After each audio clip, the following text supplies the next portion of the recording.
Que a paz de nosso Senhor e Salvador Jesus Cristo esteja em cada coração neste momento. Nós vamos aqui compartilhar a palavra do Senhor. Estaremos lendo no livro de 2 Reis, capítulo 4, versículo 1 e 2, que diz assim: E uma mulher das mulheres dos filhos dos profetas clamou a Eliseu, dizendo: Meu marido, teu servo, morreu, e tu sabes que o teu servo temia ao Senhor. E veio o credor a levar-me os meus 2 filhos para serem servos. Vemos aqui na palavra de Deus apenas esses 2 versículos. E vamos dar para o título desta mensagem o seguinte, o tema, vamos dizer assim, clamar ou reclamar. Esse é o nosso tema. Vemos nesse texto a história de uma mulher que encontrava-se numa situação muito difícil. Perderia os seus 2 filhos para os credores. Observemos bem, perder os 2 filhos para os credores.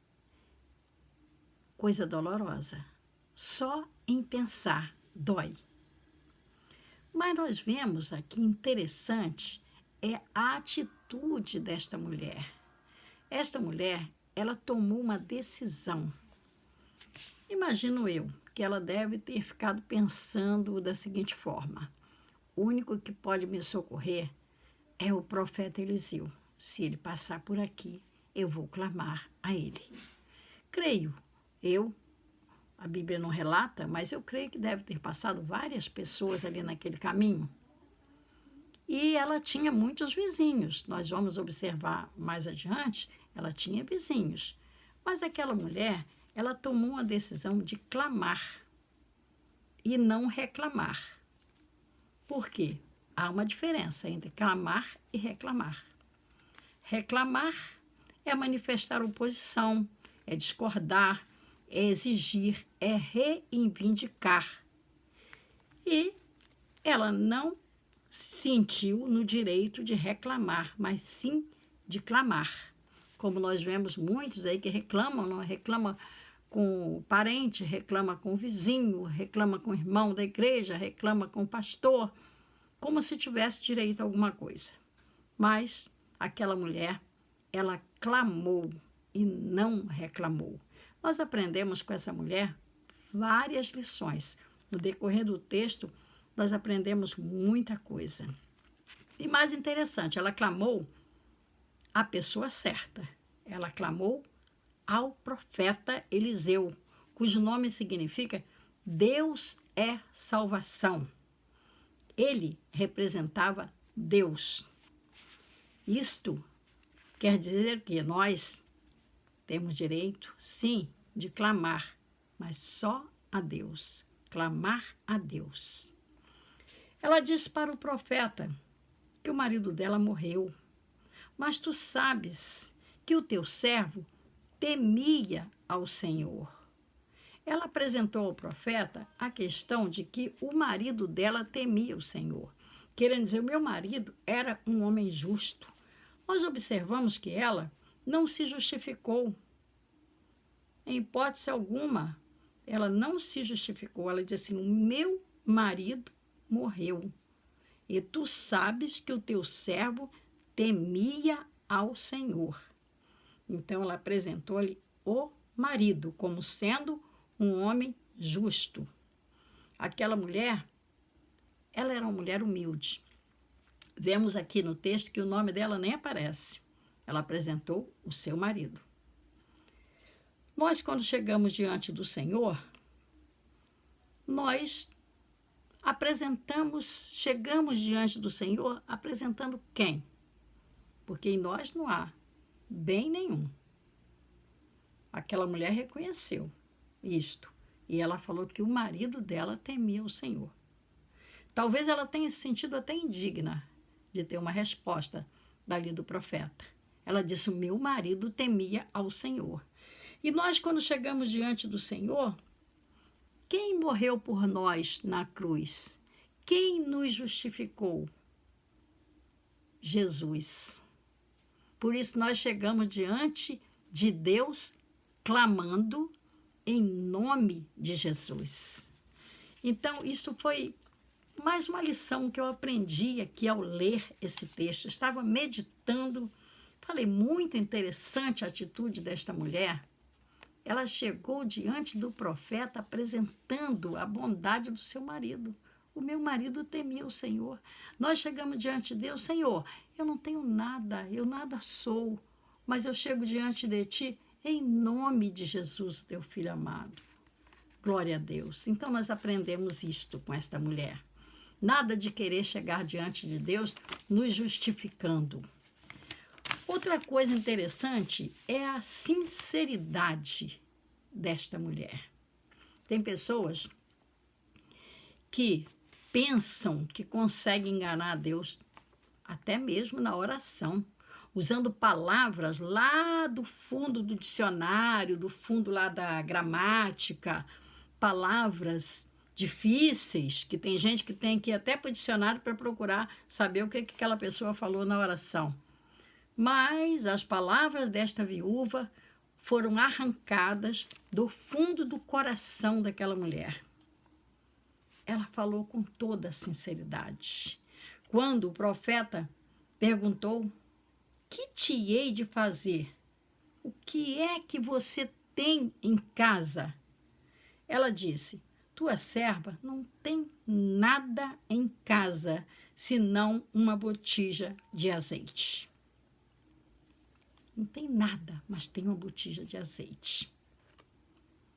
O profeta Eliseu lhe falou, vai, pede os vasos emprestados aos teus vizinhos. Ó, vemos que ela tinha vizinho, ela não foi reclamar com os vizinhos, não. Ela só foi nos vizinhos na hora que o profeta mandou. Pegar vasos vazios, ó. Vasos vazios, não poucos. Então, entra e fecha a porta sobre ti e sobre teus filhos. E deita o azeite sobre todos aqueles vasos. Ela não questionou. Fez tudo como o profeta lhe ordenou. Então foi e comunicou ao profeta, que lhe disse, vai, vende o azeite e paga a tua dívida, e tu e teus filhos vivei do resto.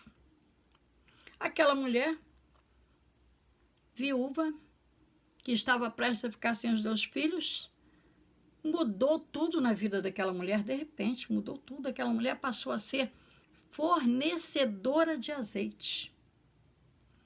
Nós vemos aqui Deus transformando a derrota daquela mulher em vitória. Este é o Deus que nós servimos, o Deus que transforma as derrotas em vitórias. Basta clamar e não reclamar. Tem gente que reclama tanto e fala assim, mas eu já falei, eu já pedi a Deus. Mas reclama, não clama. Mas o título da nossa mensagem é este: clamar ou reclamar? Então é hora de clamar. Estamos passando por momentos difíceis e é hora de clamar. Não é hora de reclamar. Reclamar do pastor, reclamar do presidente, reclamar dos governadores, não. É hora de clamar.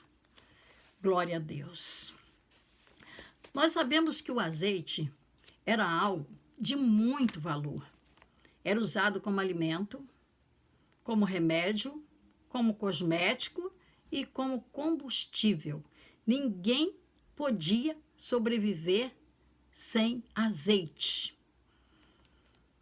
No livro de 1 Reis, capítulo 5, versículo 11, diz que Salomão dava a Hirão, rei de Tiro, 20 coros de azeite todo ano.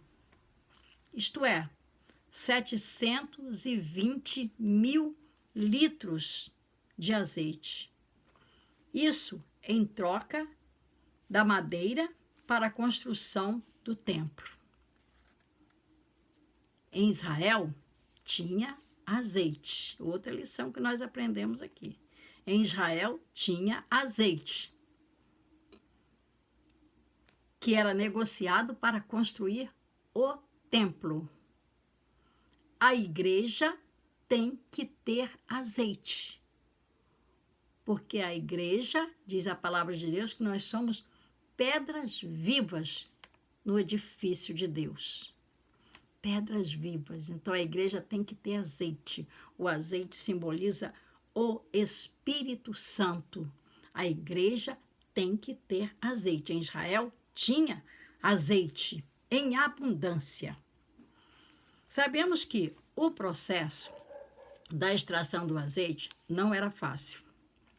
Batia-se nos galhos para que as azeitonas caíssem, né? Batia-se nos galhos da oliveira, passava depois a azeitona em uma prensa, exprimia, e então era extraído o azeite. O azeite é o símbolo do Espírito Santo. A palavra de Deus diz que Jesus, ele foi moído pelas nossas transgressões no Getsêmani, que significa lugar de azeite. Jesus enviou o Espírito da verdade, o Espírito que o mundo não pode receber. O Espírito Santo é o azeite que todo crente tem que ter. Basta fazer o quê? Clamar com sinceridade de coração. Clamar e não reclamar. Aquela mulher, ela não tinha nada, mas ela tinha uma botija de azeite. Ela tinha uma botija de azeite. Ela não reclamou, ela clamou. O azeite foi multiplicado. Então, em qualquer circunstância da vida do cristão, ele deve de clamar e não reclamar. Clama e não reclama. Louvado seja o nome do Senhor, porque você tem o azeite. Você tem, o crente tem o azeite.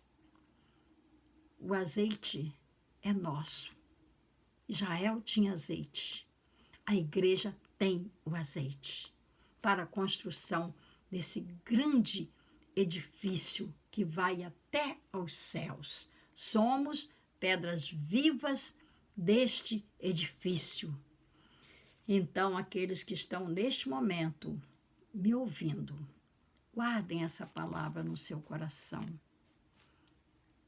Clama e não reclama.